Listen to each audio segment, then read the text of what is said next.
नमस्कार साथियों, आप सभी का स्वागत है हमारे इस YouTube चैनल पे। तो डेफिनेटली अगर आप यहाँ पे आए हैं तो ये जानने के लिए आए हुए हैं कि लॉज ऑफ रिफ्लेक्शन क्या होता है। तो चलिए हम आज इसके बारे में बात करेंगे। अगर आप इस वीडियो को पूरे अंत तक देख लेते हैं तो आपको आज लॉज ऑफ रिफ्लेक्शन परावर्तन के नियम जो है अच्छी तरह से समझ में आ जाएगा और सभी डाउट जो है क्लियर हो जाएंगे। तो अभी आप यहाँ पे सबसे पहले हम चलते हैं कि लॉज ऑफ रिफ्लेक्शन क्या कहता है।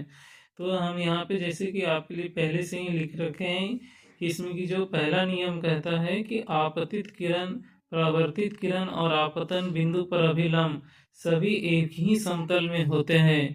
तो ये पहले हम आपको बता दें साथियों कि ये समतल सतह के साथ साथ कर्व्ड सरफेस है। तो वहाँ भी ये इस नियम जो लॉज ऑफ रिफ्लेक्शन का दो नियम है ये दोनों लागू होता है। जैसा कि चित्र के माध्यम से हमने यहाँ पे समझा रखा है कि सबसे पहले ये समतल दर्पण है। तो यहाँ पे हम देख सकते हैं कि जो ये आपतित किरण है और ये परावर्तित किरण है, तो ये दोनों और इस पर जो ये बना अभिलंब है, ये तीनों जो है एक ही समतल है। जो आपतन बिंदु है यहाँ पे, ये तीनों एक ही, ये सभी एक ही समतल में है। इसी तरह से पहला नियम को सेटिस्फाइड अगर कर्व सरफेस पे करना है तो यहाँ पे भी हम देख सकते हैं कि ये आपतित किरण और ये परावर्तित किरण और इस पे ये जो अभिलंब बना हुआ है, ये तीनों, ये सभी एक ही, ये आपतन बिंदु पे है, ये जो एक ही समतल में है। तो यहाँ और दूसरा नियम फिर को अगर सेटिस्फाई करना है तो पहले हम समतल दर्पण में चलते हैं।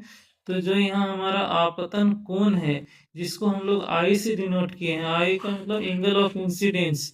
जब लाइट की किरण यहाँ पे समतल दर्पण पे पड़ेगा तो इधर से आएगा और इसका जो रिफ्लेक्शन होगा, जो एंगल ऑफ रिफ्लेक्शन बनेगा, तो वहाँ को जब हम अभिलंब के साथ हम एंगल कोण मेजर करेंगे तो जो आपतित किरण के साथ मतलब एंगल ऑफ इंसिडेंस, ये जो इंसिडेंस होगा लाइट का उसके साथ अगर अभिलंब का हम कोण और जो रिफ्लेक्शन है अभिलंब के साथ उसका कोण अगर हम मेजर करते हैं तो वो दोनों जो है आपस में बराबर होते हैं।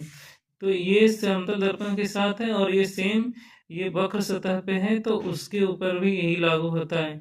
जैसा देखिए ये आपतित किरण है और ये परावर्तित किरण है और यहाँ पर जो आपतन कोण है, एंगल ऑफ इंसिडेंस और एंगल ऑफ रिफ्लेक्शन, ये दोनों भी आपस में बराबर होते हैं।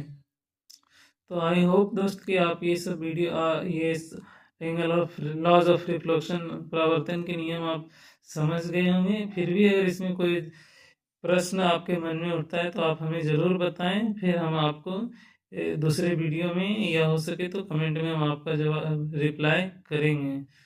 जय हिंद साथियों।